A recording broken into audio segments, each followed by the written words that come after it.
Good morning. My name is Robert McKelly, and I am the Director of Sales and Guest Experience for Unconventional Diner.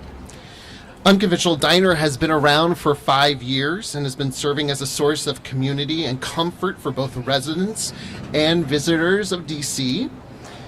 During the pandemic, when many businesses were struggling, the Streeteries were and continue to be an absolute lifeline to our business's survival, ensuring jobs for more than 100 people. With the implementation of more bike lanes, DC is moving towards the future of transportation and showing the city's cyclists that we value their safety. We would like to thank the Mayor's office and the District Department of Transportation for collaborating with the businesses and owners to make sure that cyclists are safe while Streeteries are thriving. And now I would like to introduce Mayor Bowser. Thank you, Richard. Thank you. Robert, thank you. Well, good morning, everyone. Today, we are here to celebrate some exciting transportation news that have been in the works. And now we get to celebrate with our DDOT team, members of the public who have been working with us over the years, as well as our vendor partners who are helping to make this possible. Today, we celebrate the brand new 9th Street Northwest protected bike lane and nearly 700 next generation e-bikes that are being introduced to the Capital Bike Share program, including here on 9th Street. So some might say it's been a long road getting to the 9th Street protected bike lane, but now we can see that it was well worth the wait. At 1.5 miles long, it connects some of the densest neighborhoods near U Street to our downtown at Pennsylvania Avenue and onward to the National Mall. It represents how far we've come in our transportation network. When I took office, for example, in 2015, there were 63 miles of bike lanes and fewer than 6 miles of protected bike lanes. Now, we have 108 miles of bike lanes and more than 30 miles of protected bike lanes. I want to acknowledge the hard work of our DDOT team, members of the council. I know we're joined today by Councilmember Charles Allen and members of our advocacy community, including the Washington Area Bicyclist Association. So the 9th Street protected bike lane also includes 2 new Capital Bike Share stations integrated with its design. We're not only adding new stations, though, we're adding almost 700 next-gen e-bikes to the Capital Bike Share program. We know that this brings the number of total e-bikes in DC to more than 1,000. And DDOT plans to continue increasing the number of e-bikes until we get to 2,500. So getting more people downtown, you've heard me say, continues to be our top priority. And this new bike lane and the new e-bikes make it much easier for many more people. So now I want to introduce a partner to us and a big supporter of our e-bike program from the U.S. Department of Transportation. He's the Senior Advisor for Research and Technology, Ben Levine.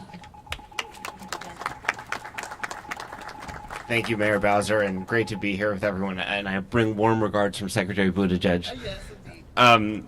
I just am pleased to be here on behalf of the Department of Transportation. I think this project, both Capital Bike Share, the protected bike lane, and the new fleet of e-bikes represent a lot of what we're working on at DOT, and whether we're thinking about our priorities related to safety behind this beautiful backdrop of the bike lane, or whether we're talking about climate responsibilities and the idea of bringing electrified transportation and traditional bike share transportation to the residents of the District of Columbia and the region, whether we're talking about equity, a system that reaches communities across the district and provides different forms of transportation to the residents, and whether we're talking about economic strength and the connection between the vitality of DC's downtown and the restaurant community, and how bike share and transportation can sort of bring additional strength to those communities. And then finally, we think a lot about transformation and how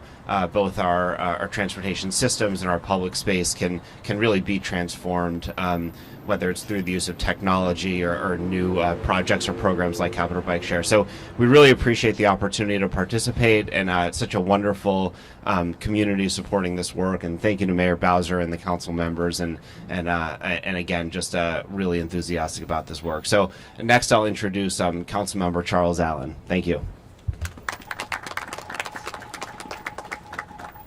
Thank you very much. Thank you, Mayor Bowser, to DDOT, Capital Bike Share, and Lyft for putting this together, and really a great partnership. Let's give that another round of applause.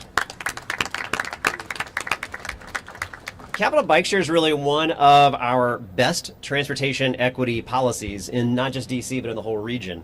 There's more than 360 stations in the district that are near our job centers, near our transit hubs, just like where we're standing here today. And there's more coming all the time. I think we're going to be up to around 400 stations by the end of the year. I also want to note for folks that the Cabby for All program, it helps ensure that most residents in the region can access this great transportation option regardless of their income level. We held a hearing last week actually talking about expanded e-bike options. Councilmember Pinto and I had both introduced legislation on this. And that same day, I actually got a chance to ride down this lane. It was fantastic. It was a great ride to get from the Shawn neighborhood right down to the Wilson building very quickly, very safely. And I'll tell you, as a customer of the Unconventional Diner, I really loved actually, as a patron, I love having those bikes go by me, not the car traffic. So it was really a great way to find that, support our streeteries, and also make sure we have these types of protected bike lanes. But we know that e-bikes can be a viable transportation option for residents to live their lives, whether it's going to work, running errands, getting the kids to soccer practice, just opening up our options to move around. And as we move forward with initiatives like this, in addition to the e-bike fleet we're celebrating today, it shows us what's possible when we invest in our residents and in our businesses and our transportation to get around the city without needing a car for every single trip. So I think our e-bikes and the Cabby fleet are helping more district residents on their own get used to e-bikes, help people get around our city. It also reduces traffic congestion for those who do need to drive, and it moves us towards our climate change goals. So I'm very excited about this and the celebration of our 9th Street bike lane.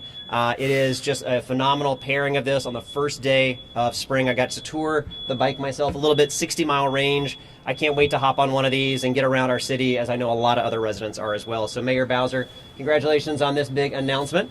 And am I introducing Director Lott, or do you want to do that? All right, I'm going to turn it back to the mayor to introduce the DDOT director. Thank you. Councilmember, I really wanted to get back up because I didn't see the Ward 3 Councilmember, Councilmember Fruman, who has joined us as well. So welcome, Councilmember Fruman. And you all know our team at DDOT, who's working on a lot of innovative projects all over the city to make sure that we are connecting people to jobs, to family, and making sure we're doing it in a way that is safe and reliable and convenient and cost effective. So with that, I want to introduce our DDOT Director, Everett Lott. Good morning, everyone. Let me first start by saying thank you to Mayor Bowser for her leadership and her vision. And let me also make sure I thank the DDOT team, who I see represented here and around this place right now. So again, DDOT, thank you very much for all your hard work in getting this done. You know, it always feels great to work for a mayor that genuinely champions safety, innovation, and projects that include cycling. And as we all know, cycling is becoming increasingly more and more popular as a mode of transportation across the district and also across the country for many good reasons. Cycling is cost effective, it's environmentally friendly, and a healthy way to get around the city. So I want to salute the mayor's leadership as Washington, D.C. is quickly becoming one of the nation's most bicycle-friendly cities throughout the country. I also want to recognize our Ward 2 Councilmember Brooke Pinto and our Transportation Committee Chair, Councilmember Charles Allen. Their support and also their advocacy are crucial to how we shape our transportation network.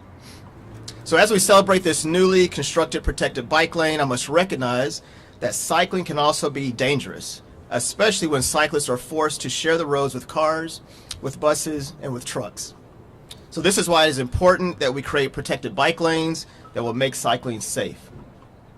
Protected bike lanes provide a dedicated space for cyclists so they can ride, separate from motor vehicular traffic by physical barriers such as curbs, planters, or bollards. This means that cyclists are less likely to be involved in accidents and injuries, and they can feel safer and also more confident while riding. So creating a connected and protected bikeway network is a top priority for us at DDOT and is also an essential part of providing a variety of mobility options to the district. In 2022, DDOT constructed 5.5 miles of protected bikeways and 2.5 miles of standard bikeways to achieve our ambitious 20 by 22 pledge. So I want to take a moment to thank our active transportation branch, as they have been a big part of ensuring that we make these projects a reality. The projects that imagine how safety as the #1 priority. So in 2 years, we have been able to improve safety for all roadway users by building 20 miles of protected bikeways. And these bikeways were constructed on routes that significantly contribute to the overall connectivity of the network, including this 9th Street cycle track, the 15th Street cycle track, and also the Virginia Avenue Northwest cycle track. There are currently over 108 miles of bikeways in the district, with over 30 of those miles being protected. So I also wanted to thank our Traffic Engineering Safety Division. Their work is based on the principle that great project ideas are done right, that every infrastructure project taken by our planners is also an opportunity to improve safety. So as cities continue to grow and evolve, it's important that we prioritize our infrastructure, and that makes getting around the city safer and more accessible for everyone. So before I close, I want to thank our federal partners, and also want to thank our Capital Bike Share partners. Their continued support in both programs and funding allows Washington, D.C.'s transportation network to continue to grow and continue to thrive. So together we are working to make Washington, D.C. a model city for safe multimodal transportation network. Mary, would you like me to introduce? Yes. All right. So if I may, let me now introduce Dominique Trebone. Dominique Trebone is the General Manager of Capital Bike Share and Lyft. I want to bring him up to the stage and say thank you. All right. Thank you. Thank you, Director Lott. My name is Dominic Trebone. I am the General Manager for Capital Bike Share at Lyft. It is a pleasure to be here. This is a really great moment for Capital Bike Share and the entire DC metro region. We are thrilled to be bringing 700 of these new next generation e-bikes to the district and 150 more to Arlington and Fairfax counties for a total of 850 new bikes. This will more than double the number of e-bikes in the Capital Bike Share system. We'll be rolling them out. Yes, it's very exciting. So we're rolling them out over the next month. They should all be on the ground by May. Enjoy them throughout the cherry blossom season. We are super proud of this bike. It is a fun, smooth ride. It has a longer range, a really zippy motor for getting up those hills up in Ward 3, much longer battery life, and it is built from the ground up to serve people of all sizes. And it's full of new safety features, including bright lights and retroreflective paint for better visibility all times of day. Really would love to thank Mayor Bowser. She has been a really strong supporter of CABI, and without her partnership, this would not be possible. She's been truly embracing sustainable transportation and becoming America's next bike mayor. Also, a big thanks to Director Lott, Anna, Aaron, and Greg from DDOT's CABI team, who have worked through all the details to make this finally happen. This public partnership really makes CABI the strong system that it is, connecting riders wherever they are with sustainable, climate-friendly transportation. So I cannot wait to keep working with this team and this district and the rest of the jurisdictions to make CABI better than ever. Thank you all. Thank you. Well, thank you, Dominic, and thanks to all of the team members who are going to be getting those bikes in motion. And I can assure you they work on the hills in all 8 wards.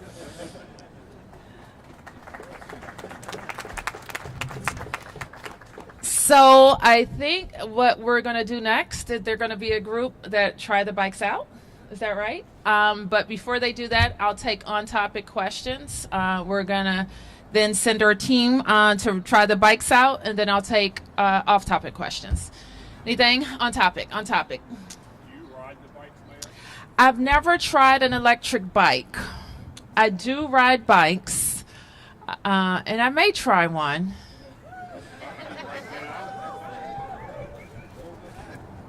Right now? I could ride away right now. I could, Tom. You may want to. I feel like you may be riding behind me. So I'll stay here for now. Tess. Yeah, Mayor Bowser, there was a recent report that the city might not be doing enough when it comes to Vision Zero, that there's more that needs to be done. What do you think is something that you guys could put in place, or what isn't the city getting right when it comes to Vision Zero? I think when we talk about traffic safety, I think we are all committed to doing more and to being smart about how we make those investments. I look forward to talking more about the investments that the city will continue to make. I've already mentioned how we have almost doubled the number of protected bike lanes and bike lanes just in a fairly short period of time. But there are many considerations we have when it comes to making the streets safer for people who are riding their bikes, walking, using transit, and driving, or being a passenger in a vehicle. There's work to do, for sure. Yes? Mayor, I've heard, for example, I've heard that, for example, on 17th Street, you've got the bike lanes, you got streeteries, you got all this. What about streeteries and bike lanes? I mean, are these streeteries going away at some point so that you have more room for bike lanes? Well, we have to do a lot of things with our public space. And so you call out, and I've said long ago, by the time I became mayor, there were no easy bike lanes to be built. They all involved trade-offs. And so that's why even, the work that DDOT has to do is more difficult, and it can take longer to make sure that we're getting the designs right and the trade-offs right and the safety right above all. So we have some considerations to make about how our streeteries continue to operate in the district, and we'll have more to say about that in the coming months. Yes. Mayor, one of the biggest streets in the city is the Connecticut Avenue corridor. As you know, there's been a lot of support for, but a lot of opposition to the changes coming to that bike lane situation. What is your position? Some people are saying you might be backing off all of the bike lanes. I think that I've heard from a lot of people, as you say, pro and con, people who live along the corridor, people who lurk around the corridor. And again, as I mentioned, getting the design right and the trade-offs right are going to be important to make that work. And that's what we are focused on right now. Okay. Yes. The question that I have, is on education. What's going on with this petition that I hear that's going around, whereas we're fighting for back payment for DCPS teachers, but apparently they're saying that public charter school teachers have not been included, and there's a petition going around. And I'm just trying to see how true that is and what we're going to do, because with all the struggles, we are working diligently to improve and innovate our education system. So I got your question. I wanted to stay on topic about the bikes, but I'll take this one off. We are working very hard to implement the contract that we made with the Washington Teachers Union, and to make investments for teacher pay for all of our public school teachers, including public charter schools. So again, we'll have more to say about that in the coming days. All right. Thank you, everybody. What about on-topic questions? I'm not going to do the bike ride, but I'm going to send it off, and then I'll come back. I'll be here. Okay. Thank you. Vanessa, can you please come back? Just hold on 1 second, guys. Nobody has to go for anything. She's gonna come back here, Bob. She knows she's gonna come back here to the podium for all the time.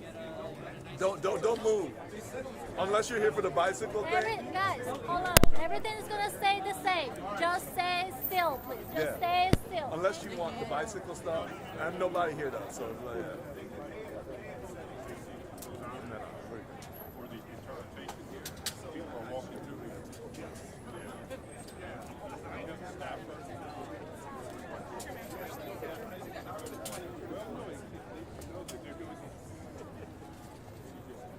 Hey Adam, are you gonna ride it backwards? Yes. Let me go get it.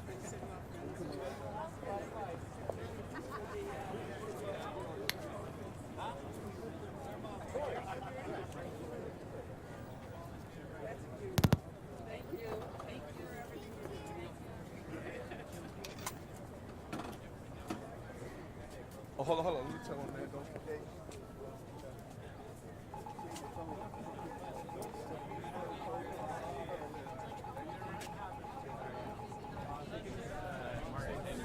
We just need our interpreter still here, so we just want to make sure Get someone else.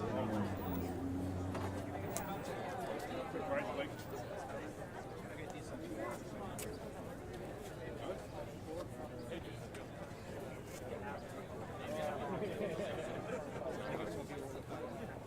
Okay.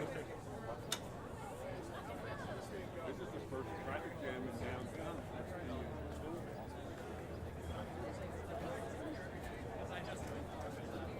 You know, you were just not Now says she will return to the podium after finishing the e-bike portion of the press conference to take questions.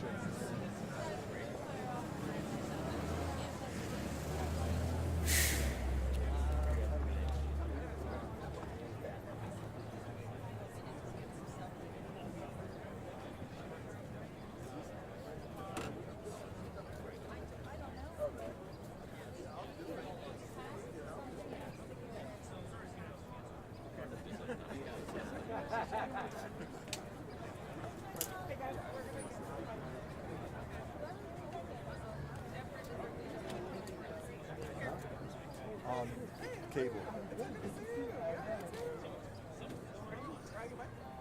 Maybe That's just it. I mean, I know.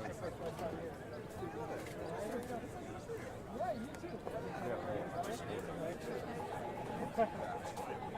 Yes. She is. What is not blocking the interpreter? Yeah, we just want to block it. We'll have mics on both sides. There she goes. Come on, man.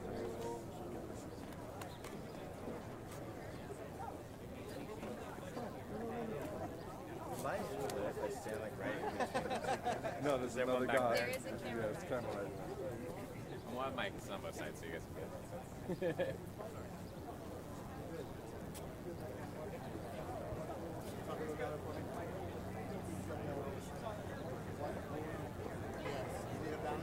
I don't think so.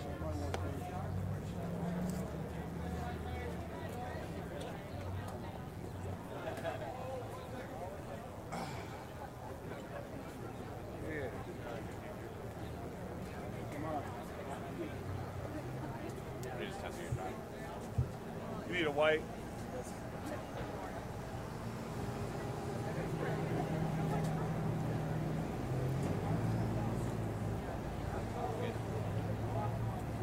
Huh? No, I'm good.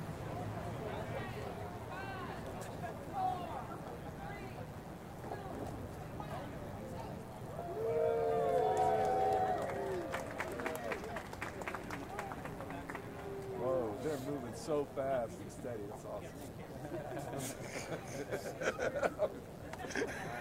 Reporters, can you please move to the sides for questions? Because I only have 2 mics. So I know some of you guys are in the middle, so there's going to be 2 mics. So can you guys please move to the sides? Thank you. Okay.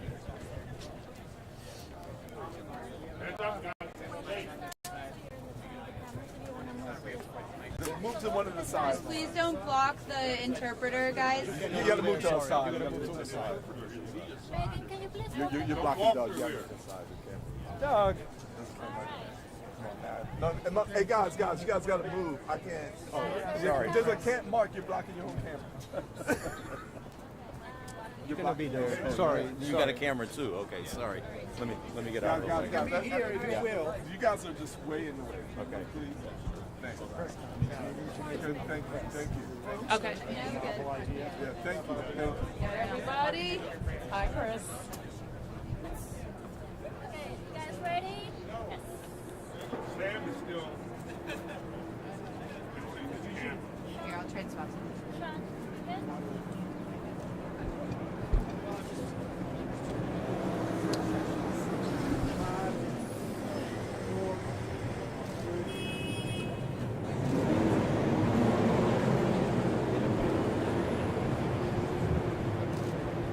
Okay, good morning, everybody. I have a short statement. As you are aware, last week John Falchicchio resigned from D.C. government, and I know you have many questions, and that's understandable. But please understand that this is a sensitive matter with privacy concerns, and we will not be able to discuss it further. However, I am able to say that the circumstances of his departure led me to initiate an investigation. The legal counsel's office is leading that investigation following established policies and procedures. I've made it clear that my expectation is that all staff will cooperate fully with this investigation. I can also tell you that this investigation does not involve any allegations of improprieties related to business transactions. There's no reason for our important work on behalf of the residents of the District of Columbia to slow down because of John's departure. I have every confidence in my new Chief of Staff, Lindsay Parker, and our new interim Deputy Mayor for Planning and Economic Development, Keith Anderson. And I have immense confidence in the 37,000 employees of D.C. government who will keep us moving forward. Vanessa Natali is with me from the MOLC, and she will be handling questions from members of the press related to the investigation. Vanessa?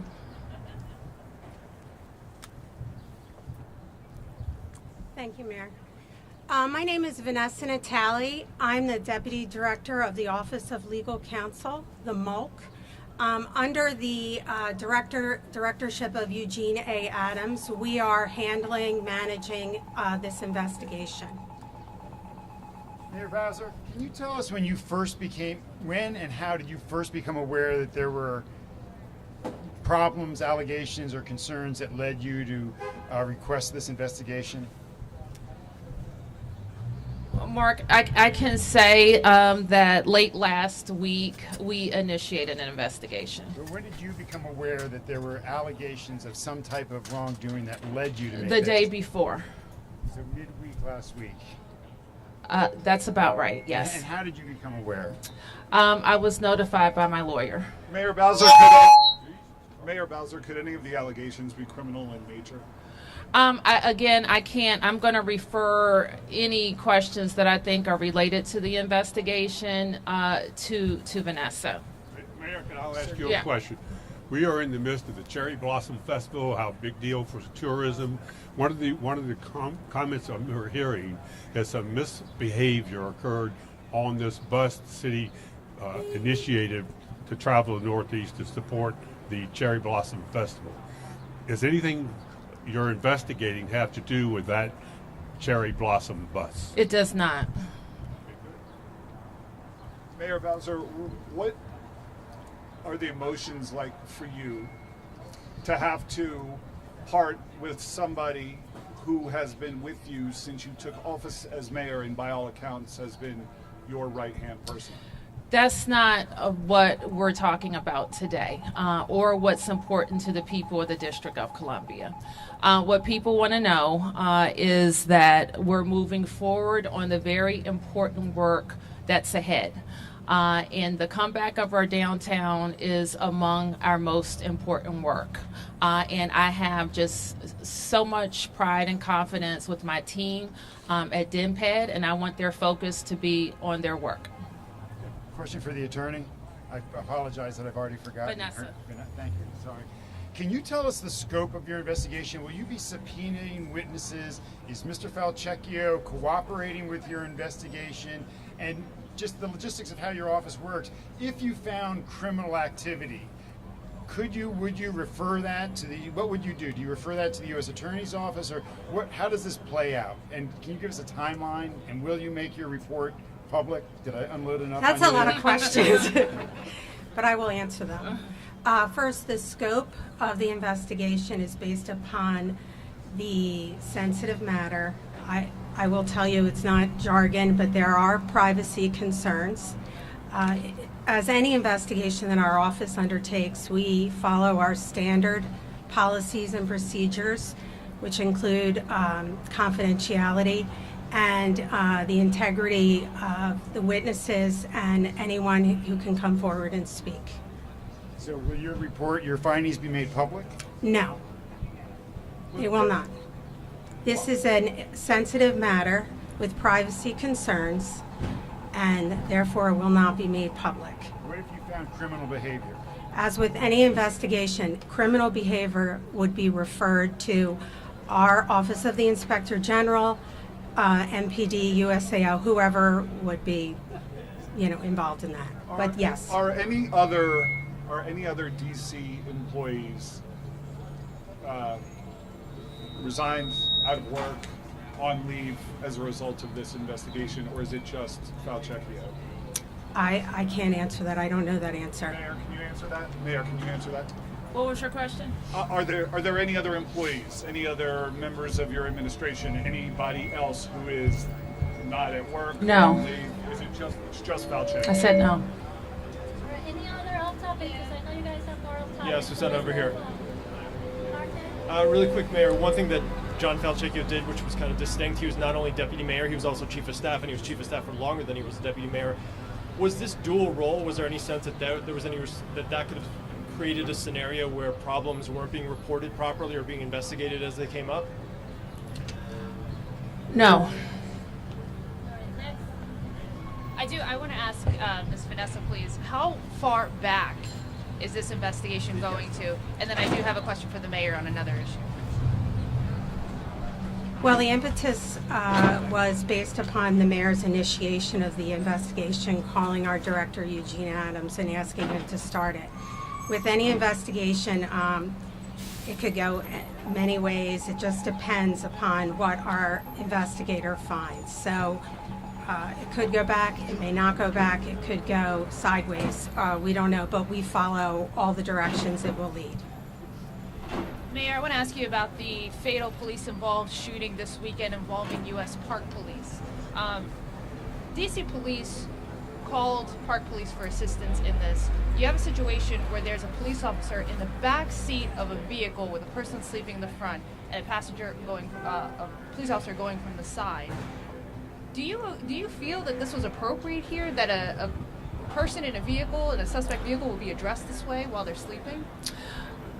I don't know all the details of what led to the police interaction, but I do know that MPD, as the public should know, is responsible for investigating police-involved shootings, even from other departments. So they have initiated that investigation. So it was said that there is body cam video for U.S. Park Police. We understand that D.C. Police have a specific policy, but you as the mayor can request that body camera video be released. Are you planning to do so in the era of transparency? I don't have the body camera, so I don't want to address that right now. I don't have it, and we don't. It's not in our system. What about D.C. Police body camera for the officers that were there? Again, I'll have to review. I will have to review the matter more closely. I will tell you that our normal process for if it were an MPD camera, is a review and consultation with our public safety partners, and then a decision about how it's released. You have the authority to do so as mayor, correct? I don't have the footage. Hear me well. This is not an MPD. We probably have some MPD footage from responding officers, so I can review that, but I don't have the other footage. Can I also ask your response to, and I understand you have a lot to do as the mayor of a major city, but there's been multiple times when I've been here to ask you about an incident that's happened days after, and the response is that you don't know enough about the incident. And that may be. I may not know enough tomorrow or the next day either. So I'm not going to hazard a guess to satisfy you. I am only going to speak, especially with something as serious as a 17-year-old involved in a police-involved shooting who's no longer with us. So I have to approach that with the seriousness that it requires. Do you have any response to those residents who are upset that they're wanting information? I'm asking on behalf of residents of the District of Columbia who are upset that they want answers from their leader. And they can't get I understand that in a lot of situations, people want me to say more than I can say. And sometimes that is how we get to the facts. And so what I know about the residents of the district is that they trust my judgment on these serious issues and know that I will explain it to them.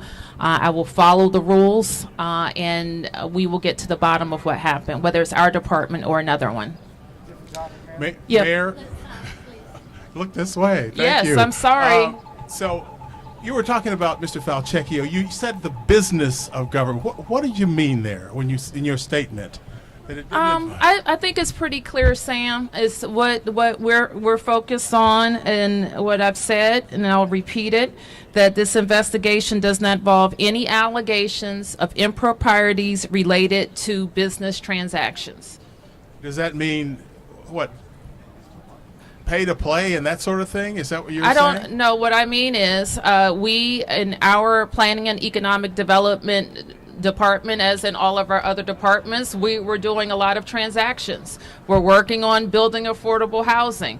We're making sure that our public space is being used. We're having a lot of, we enter into contracts. And what I want to be perfectly clear about is that that is not the scope of this investigation. So it does not involve financial issues you're suggesting? It's a personal thing? Is that what you're saying? I answered you, Sam. This is, yes. Mayor. Yes.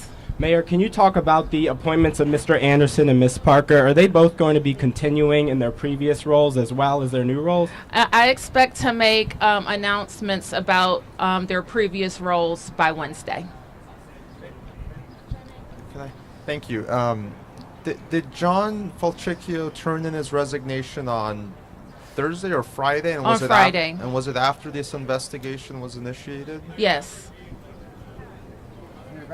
On a different topic, yes. Can you tell me, I know we have Dr. Rodriguez here, about any concerns or preparations in the event of possible protests surrounding the arrest of former Yes, President Trump? thank you, Mark. We have been with our D.C. Homeland Security, and I'll ask Chris to come up in a second, as well as with MPD, finding out as much as we can find out about what's out there in the intelligence world related to the former president's tweet about calling people to protest. Thanks, Mayor, and thanks, Mark, for the question. Since we saw the former president's posts on Truth Social on Friday, and then again over the weekend, we've been communicating with our federal partners, our state partners across the country, to sort of compare what we're seeing in social media in terms of anyone who might be planning to come, certainly to the District of Columbia, to commit violence. Right now, we're not seeing really an organized effort to come here to the district. Again, we are going to keep in touch with our partners throughout the next several days. We briefed the mayor several times over the weekend, and we will continue to do that as new information comes in. Are you standing up at the command center for this? No, not at this time.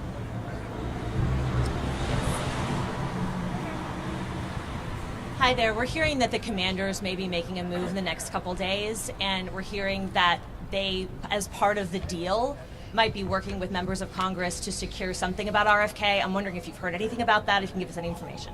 I haven't. I would have to refer you back to them, to the commanders. Last question. Yep. Mayor, you've had what you call a high standard for ethics in your administration, and certainly in terms of sexual harassment or misbehavior.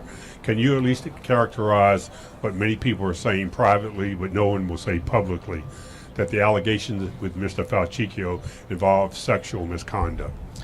I can't, but I can, as your questions come up related to the specifics of the investigation, I will be referring you to the MALC and Ms. Vitale. I think I've said like all I can say in my prepared remarks or questions related to my prepared remarks.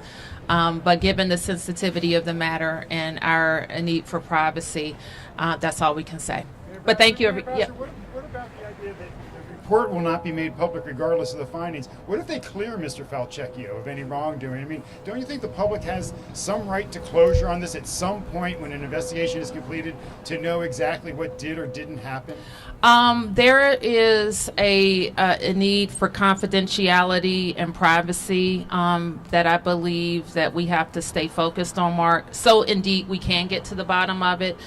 Typically, when I have a report, there are some summary like recommendations that I can discuss publicly, and that may be the case here. Thank you, everybody. Do you need help?